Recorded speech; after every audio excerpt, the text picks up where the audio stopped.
Welcome back to KFuel, my photography and video channel.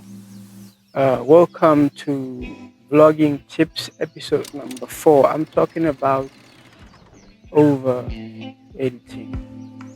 New vloggers sometimes spend too much time on wanting to edit the vlog so much. They add too much that the vlog starts looking too busy, making it very hard for the audience to follow.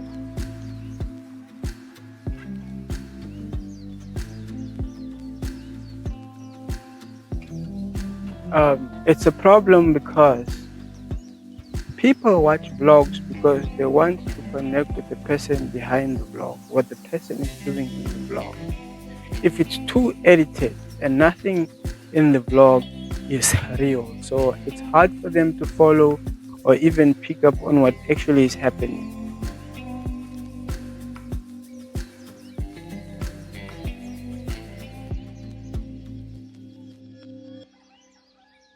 So, a solution to this is be very minimal.